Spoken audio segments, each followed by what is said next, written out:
You think you're being kind. You think you're being loyal, dependable, and strong.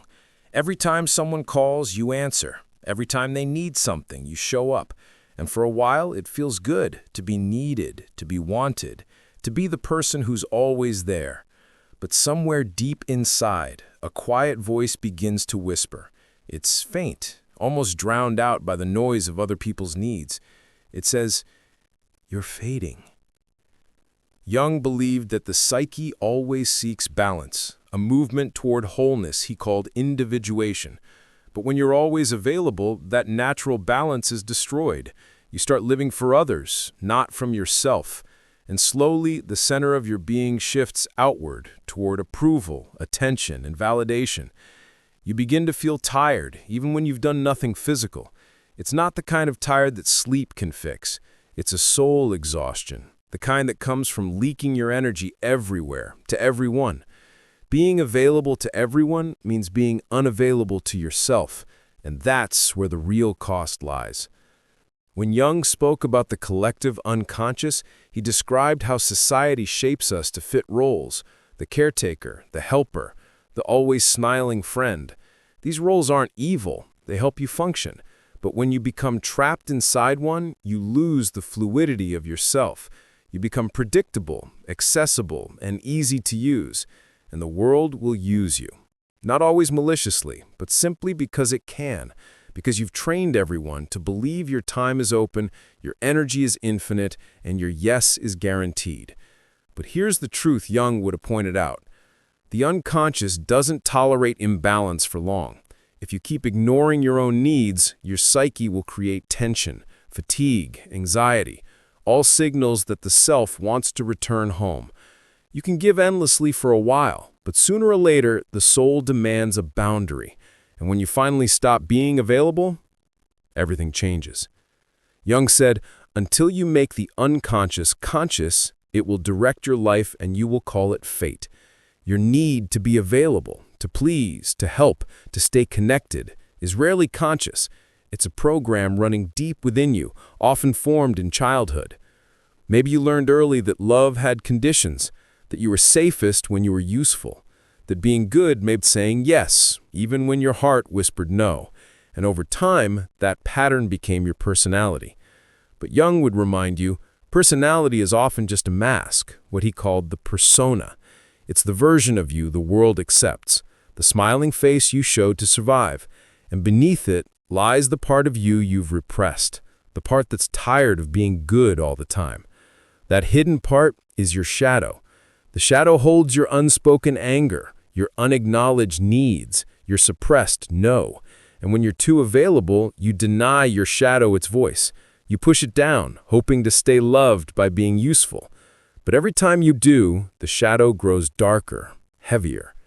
You might notice it in subtle ways: irritation at small things, silent resentment toward those you help, guilt when you finally say no. That's your unconscious trying to balance the scales. Jung believed that the only way to heal is to integrate your shadow, to meet that hidden part of you with honesty, not shame. When you do, something shifts. You stop being afraid of disappointing others. You realize that your worth doesn't depend on your availability. And here's the paradox. The moment you stop trying to please everyone, you begin to attract people who respect you, not those who drain you. Because energy recognizes energy, and authenticity always calls for its own kind. If you've always been available, you might be living through an archetype, a universal pattern that exists in the collective unconscious. Jung mapped these inner patterns: the hero, the mother, the healer, the martyr, and many others. Each carries both light and shadow. The healer archetype is beautiful. It's compassionate, nurturing, intuitive, drawn to relieve others' pain. But its shadow form is the martyr, the one who saves others at the cost of themselves. You might not even notice when you cross that line. It begins subtly. You help because you care, but slowly helping becomes a habit, then an obligation, then your identity. People start to expect your availability. You start to feel guilty for needing space, and without realizing it, you've become the martyr, suffering quietly, hoping someone will finally see your pain and give back what you've given away. But Jung would remind you, the unconscious doesn't reward self-sacrifice that comes from repression. The self, your true center, seeks wholeness, not sainthood. To step out of the martyr's shadow, you must risk being misunderstood. You must learn to disappoint others without betraying yourself. You must dare to rest, even when the world keeps asking for more. That's not selfishness. That's individuation, the process of becoming who you truly are, beyond roles and expectations. And the moment you begin that journey, life starts rearranging itself around your new vibration. Because when you stop being the always available healer, you force the people around you to face their own dependency. And that's when their true nature reveals itself. Look around. We live in a culture that praises busyness and constant connection. If you're always reachable, always working, always helping, you're celebrated. You're called selfless, reliable, strong. But Jung would say this is collective conditioning, the pressure of the collective psyche that demands conformity. It tells you that your value lies in usefulness, not authenticity. That to rest is lazy. That to say no is rude. That to protect your energy is selfish. And so millions live trapped inside this illusion, burning out quietly while smiling publicly. You start believing that if you're not available, you'll be forgotten. But the opposite is true. When you're always available, people stop valuing you. They assume you'll always say yes. Your time loses weight. Your presence loses mystery. Jung once said that the modern individual suffers because they've lost contact with their soul. And constant availability is one of the main reasons for that disconnection. You can't hear your own intuition when you're always tuned to someone else's frequency. Availability becomes addiction, to validation, to attention, to feeling needed. And like any addiction, it keeps you from growing. But when you withdraw, even a little, something powerful begins to happen. You return to yourself. You remember what your own energy feels like. You begin to see which connections were genuine and which depended on your availability. Society might not reward your withdrawal, but your soul will, because silence and solitude are where the self speaks. And Jung's work always led back to that sacred inner conversation. There comes a day when something inside you just stops. The yes you used to give so easily suddenly refuses to come out. You hesitate, not out of guilt this time, but out of awareness. You finally see the cost. That single moment, the first real no, is the beginning of your transformation. It feels small, almost invisible, but Jung would say it's a monumental act of individuation, because for the first time, you are choosing yourself over your persona. The people around you might not understand. They'll feel the shift in your energy before they even hear your words. Your withdrawal will confuse them, even upset them. And that's because your availability was never just about kindness. It was a contract, unspoken but deeply embedded. They gave you validation. You gave them access. Now that the access is gone, the illusion begins to crumble. When you stop being available, people suddenly have to face their own emptiness, the void your presence was filling. And you, too, will face silence. But this silence isn't punishment, it's purification. Your nervous system starts recalibrating. The weight on your chest eases. You begin noticing how peaceful your mind feels when it's not being constantly pulled in every direction. That peace is your natural state. You just forgot it existed. And as you settle into that stillness, a truth emerges. Not everyone deserves access to your energy. Your availability is sacred currency, and you finally start learning where to spend it. When you withdraw, people reveal who they really are. It's one of the most profound psychological mirrors Jung ever described. Projection. Projection means that others don't really see you. They see their own unconscious traits reflected through you. You become a mirror for their needs, insecurities, and expectations. And when you pull that mirror away, they're forced to face what was inside them all along. You'll notice it. Some will get angry, not because you did something wrong, but because your absence makes them feel abandoned. Others will act distant, pretending they don't care, though inside they're unsettled. And a rare few will respect your distance, because they've done their own shadow work too. Jung taught that every relationship is a psychological exchange. When you were available, you gave people a surface to project onto, their hopes, their fears, their needs for comfort or control. You were their emotional mirror, and your withdrawal takes that mirror away. This is why people's reactions are so revealing. The one who truly values you will respond with understanding. The one who only valued your accessibility will respond with resentment. And as you observe this, you'll realize something quietly liberating. You were never losing people. You were losing illusions. Every reaction you see is just the psyche reorganizing itself around your new boundary. In Jung's terms, you're breaking a pattern in the collective field. You're teaching others, conscious or not, that your energy is no longer free. And that lesson will ripple outward far beyond what you can see. In your withdrawal, something magical happens. The silence that once felt uncomfortable begins to feel sacred. At first, it's just quiet, a space between messages, calls, expectations. But soon, you realize it's not empty at all. It's full of your own energy returning home. Jung believed that the unconscious speaks through symbols, dreams, and silence. When you're always available to others, you drown out that subtle voice. But in solitude, your psyche begins to speak again. You start noticing your own thoughts more clearly. You sense emotions that were buried beneath constant distraction. You feel your own intuition guiding you, softly but unmistakably. The silence becomes a mirror, not reflecting others, but reflecting you. It shows you where you've been dishonest with yourself, where you've betrayed your own needs, where you've mistaken connection for belonging. And as days go by, you begin to understand Jung's idea of the self, the totality of who you are, beyond masks, beyond ego. You see that your availability had been feeding the persona, but starving the self.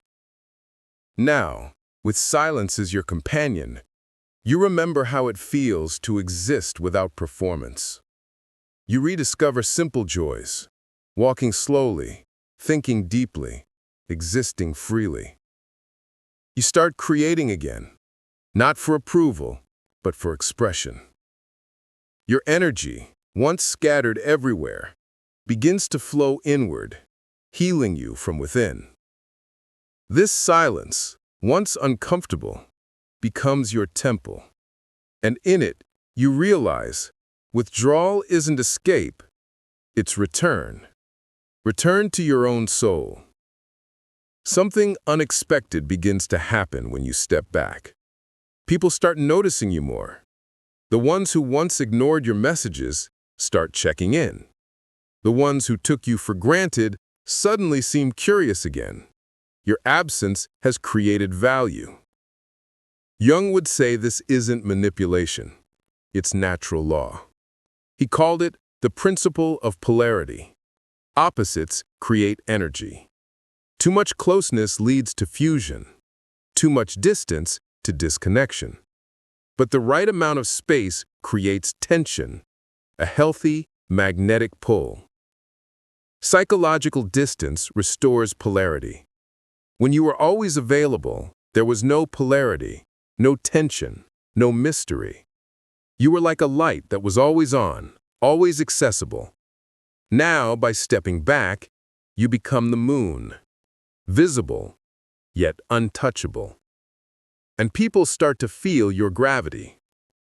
This law works not just in relationships, but in every part of life.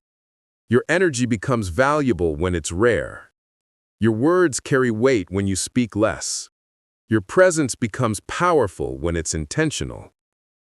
Jung's theory of individuation explains this perfectly. The more you integrate your unconscious, your needs, your darkness, your silence, the more complete you become. And wholeness is magnetic. It draws people, not through effort, but through resonance. So when you stop being available, you're not becoming cold or distant.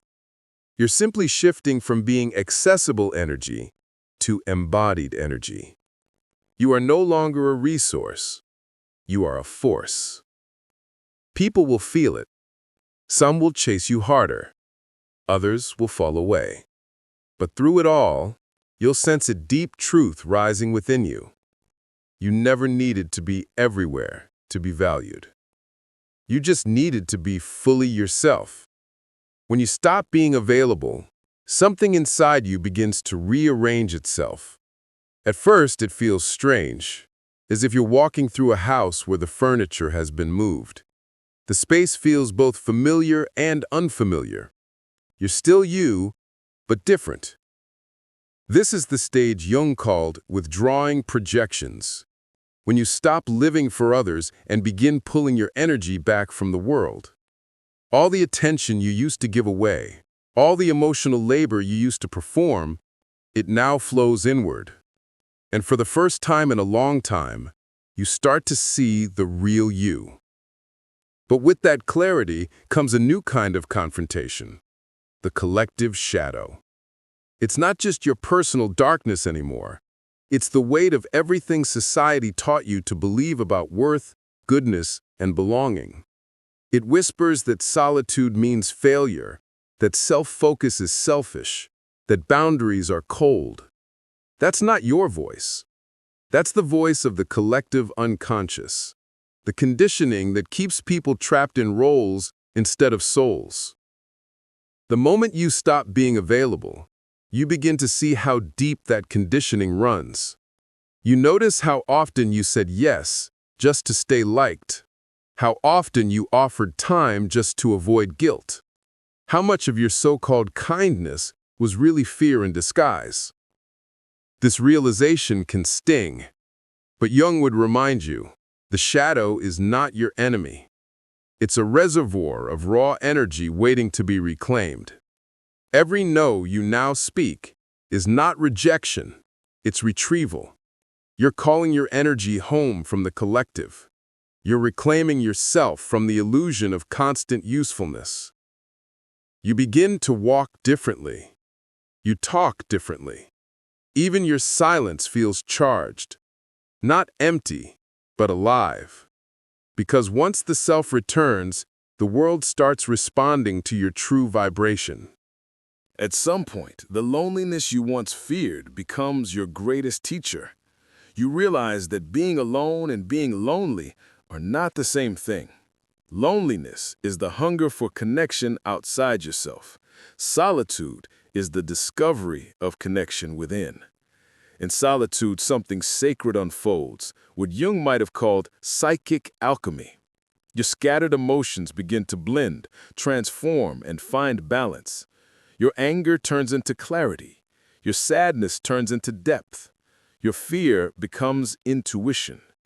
And slowly, the raw elements of your psyche begin to form gold, a new consciousness born out of silence. This process can't be rushed. It often feels like nothing is happening, but beneath the surface, everything is. You're learning to be your own witness, to sit with yourself without distraction or escape. And that's where the real magic lies. You start noticing patterns. You see how often you drained yourself trying to fix others, how you confused empathy with self-erasure. And you realize you were never meant to heal everyone. You were meant to embody healing. In this alchemy, your boundaries become the fire, and your silence becomes the crucible. The more you hold your energy, the more refined your soul becomes. The more you stay with your own presence, the more luminous your spirit feels. Jung wrote that the privilege of a lifetime is to become who you truly are. And solitude, not constant availability, is where that privilege unfolds. Because when you stop being everywhere, you finally begin to exist somewhere inside yourself. You've probably noticed it by now. Your energy is different. The exhaustion that used to define you has begun to lift. You no longer wake up feeling like you owe the world something. You move slower, but with more purpose. You speak less, but your words carry weight. What's happening is what Jung called the return of libido, not in the sexual sense, but as the raw psychic energy that fuels your life. When you were always available, that energy was leaking everywhere, into other people's dramas, into situations that didn't serve you, into relationships that depended on your constant attention. Now, by withdrawing, you've created a seal. The energy that once flowed outward now circulates inward. This is why you start feeling more creative, more focused, more peaceful. You've reclaimed your own life force, and your psyche rewards you with new insights, fresh inspiration, and a sense of deep internal strength. You begin to see how powerful your attention really is. Every time you think of someone, every time you engage, you're sending energy. And now you understand that your energy is sacred currency. It should be invested, not wasted. You stop chasing closure. You stop over-explaining your distance. You simply live in your new vibration, one of clarity and quiet power. And without trying, your environment starts to shift. The people who once drained you disappear naturally. New people arrive, those who resonate with your boundaries, not resent them. This is the beauty of energy alignment. You no longer have to cut people off. They simply fade when they no longer match your frequency. You've stopped giving your light away, and because of that, your world is beginning to glow from within. Once, boundaries felt like walls. Now they feel like sacred gates, not to keep the world out, but to keep your energy pure. You realize that boundaries aren't about separation, they're about alignment. They're how your soul decides what's meant to stay and what's meant to go. And when you say no now, it doesn't come from anger, it comes from awareness. Jung often described individuation as a spiritual journey, not towards perfection, but towards wholeness. Wholeness includes your strength and your softness, your openness and your limits. To know where you end and another begins is not selfishness, it's spiritual maturity. Every time you honor a boundary, you're communicating with your unconscious. You're saying, I trust my instincts. I respect my energy. I am no longer available for what drains my soul. Boundaries are how the self keeps its sacred shape. Without them, you dissolve into the collective again, into noise, distraction, and obligation. But with them, you hold your form. You become a vessel of clean, focused power. You'll notice your relationships transform too. Some will fall away because they were built on your old lack of boundaries. Others will deepen, becoming more honest and balanced. Because people can finally feel your authenticity. Your energy is no longer scattered, it's centered. In this space, love becomes real again. Not the kind of love that demands or drains, but the kind that flows between two whole beings. It's quiet, respectful, magnetic. It doesn't chase, it connects. And you begin to understand something Jung hinted at again and again. True spirituality isn't found in escape or constant giving. It's found in balance, in knowing that to serve others deeply, you must first serve yourself completely. When you stop being available, people feel it, not just emotionally, but energetically. It's as if the air around you changes density. The calls slow down, the messages grow shorter, and in that space, you begin to witness something profound. Who values your presence, and who only valued your access? Some people will interpret your withdrawal as arrogance. Others will quietly respect it. But everyone will feel it, because when energy shifts, the collective psyche notices. Carl Jung once wrote that there is no coming to consciousness without pain. And your withdrawal forces others into a kind of micro-awakening. Your absence becomes their mirror, revealing their dependency, their control, or their care. They begin to project, to wonder, to question. And in that questioning, transformation begins, for both sides. Some will try to pull you back into old patterns. They'll test your boundaries, hoping to find the version of you they once knew. But that version is gone. You no longer react, you respond. You no longer explain, you embody. And as you hold your silence, people learn what your energy was truly worth. Because your presence, once taken for granted, now echoes in its absence. That's the shockwave. Not revenge, not manipulation, but the natural consequence of energetic realignment. In Jungian terms, you've withdrawn your projection and stopped feeding theirs. You've stepped out of the unconscious dance, and in doing so, you've changed the rhythm of every relationship around you. In a world addicted to noise, your silence becomes magnetic. In a world obsessed with constant updates, your mystery becomes irresistible.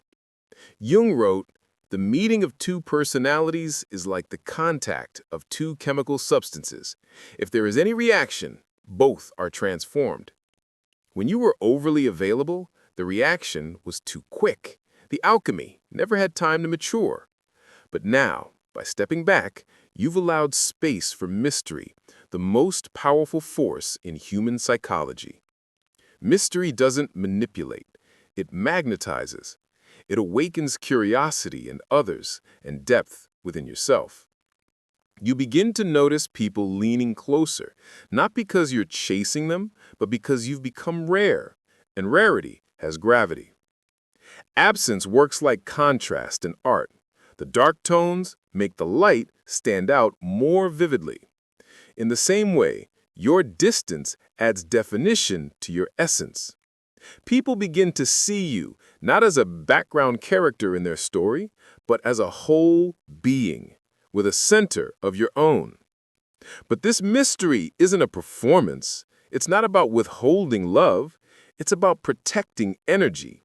It's about allowing relationships to breathe instead of suffocating them with constant presence. Jung's concept of the anima and animus, the inner feminine and masculine energies, comes alive here. When you embrace stillness and silence, you awaken your inner polarity. You become balanced, receptive, yet self-contained, open, yet rooted. And that balance radiates outward as quiet confidence. Your mystery isn't emptiness, it's fullness contained. And the world, starved of authenticity, can't help but turn toward it. There's a difference between attraction and availability.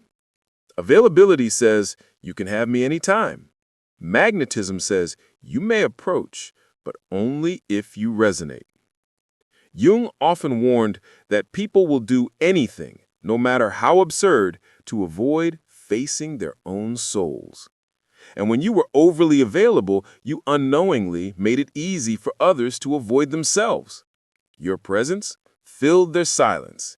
Your energy filled their void. But now, your boundary sends them inward, and it sends you upward. Something changes in your aura. It's no longer open and leaking. It's condensed, electric, alive. You speak less, yet people listen more. You show up less, yet your presence feels stronger. That's magnetism, energy in integrity. When you stop chasing validation, your vibration rises, and energy on a higher frequency never needs to beg to be seen. It emits. It attracts naturally. You might notice people who once overlooked you suddenly pay attention, or opportunities appear that you once chased. That's not coincidence. It's alignment. Because now you're no longer broadcasting need. You're radiating wholeness. You've entered what Jung would call a state of individuation, where the self is integrated and energy circulates freely between conscious and unconscious. You are no longer half a person seeking completion in others. You are a whole being radiating authenticity. And authenticity is the most magnetic force on Earth. What once felt like emptiness now feels like power. You no longer crave noise to feel alive. You no longer chase attention to feel worthy. You've learned to draw strength from solitude. Jung said, "Solitude is for me a fount of healing, which makes my life worth living." He knew that the human psyche needs time alone to integrate, to dream, to replenish psychic energy. Constant availability blocks that process. It keeps you on the surface, reacting to the world instead of reflecting on it. Now, in your solitude, you begin to see clearly again. Your intuition sharpens. Your emotions settle. You start creating, writing, reflecting, not to be seen, but because it feels right. The solitude that once scared you becomes sacred ground. It's where your self meets your soul. It's where your inner voice, long drowned by noise, finally speaks in full sentences again. You realize that solitude doesn't isolate you, it recalibrates you. And from that quiet strength, your outer world begins to mirror your inner one. People sense the calm in your presence. They trust your silence. They respect your time. You've crossed the threshold where solitude no longer equals loneliness. It equals sovereignty. Jung believed that the outer world mirrors the inner. He wrote, "In all chaos, there is a cosmos. In all disorder, a secret order." And once your inner energy reorganizes, the outer world must follow. You start noticing synchronicities, meaningful coincidences that seem to confirm your new state of being. The right people appear. Old conflicts dissolve. New opportunities align effortlessly. It's not magic, it's resonance. When you were overextended, your frequency was chaotic. Now, it's coherent. And coherence draws coherence. Clarity attracts clarity. You no longer chase alignment. You become alignment, and the universe responds. Relationships that once felt heavy now fall away with ease. Work that once drained you now feels lighter, or it ends naturally, making room for something better. Even your physical environment begins to shift. You clean more, organize more, simplify, because the energy inside you demands harmony outside you. You realize that everything is vibration, and by reclaiming yours, you've become the architect of your field. You no longer live in reaction. You live in rhythm.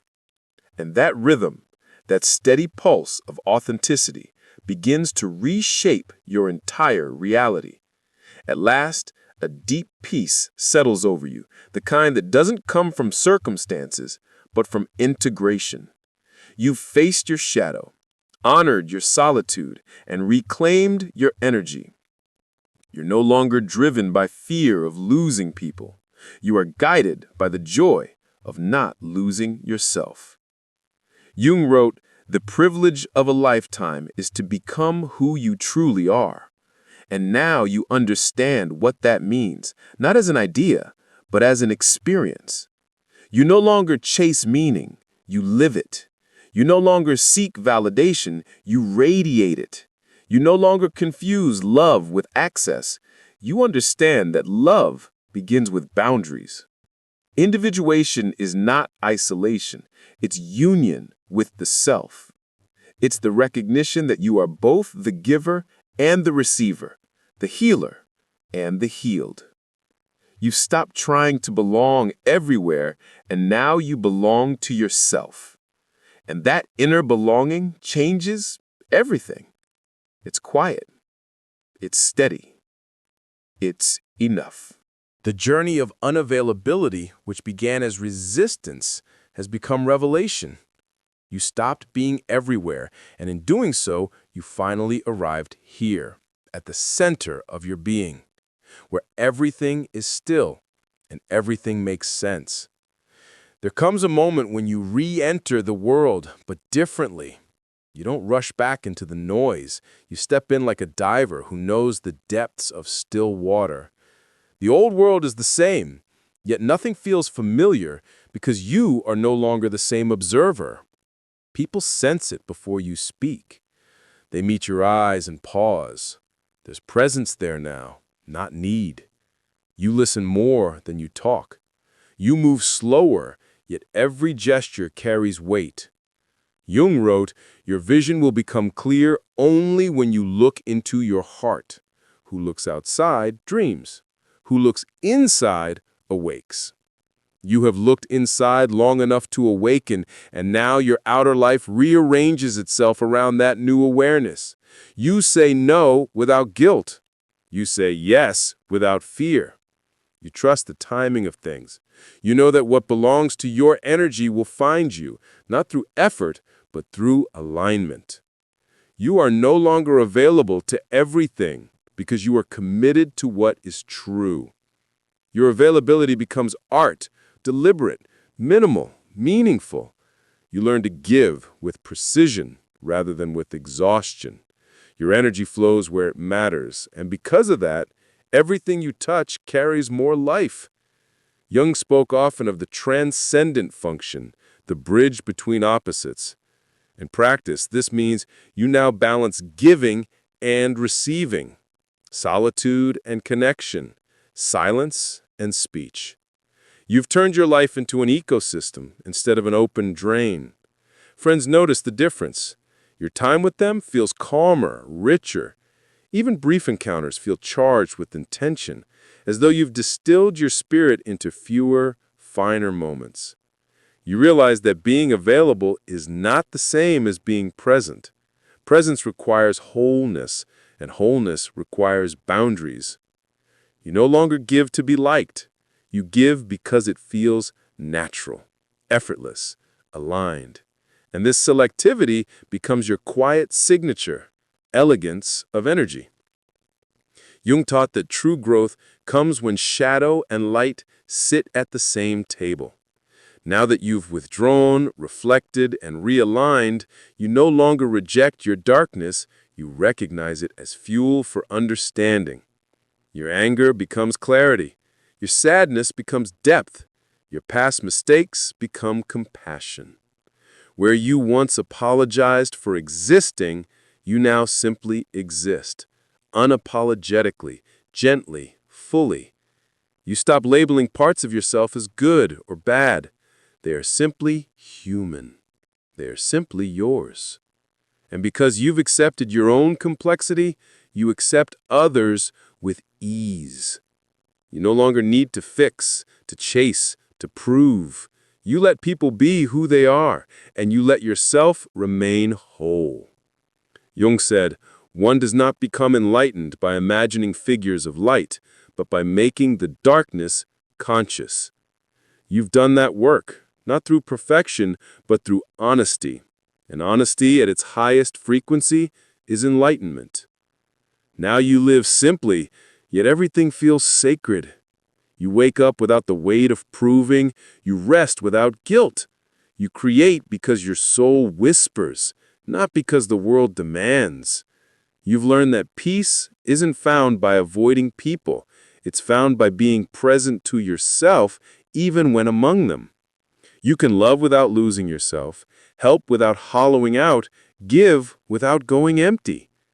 Jung wrote, "The most terrifying thing is to accept oneself completely." You've done the terrifying thing and discovered it was freedom. When you stopped being available, you didn't become distant, you became defined. And that definition drew the right people, the right moments, the right life. Now, you sit in the quiet evening light realizing the irony. You thought pulling back would make life smaller, but it made it infinitely wider. Because when your energy is your own, the whole universe fits inside you. No drama, no noise, just calm power and the steady knowing that everything that needs you will always find you. That's the end of chasing. That's the beginning of living. That's the gentle peace Jung called individuation, where you finally come home to yourself and everything changes.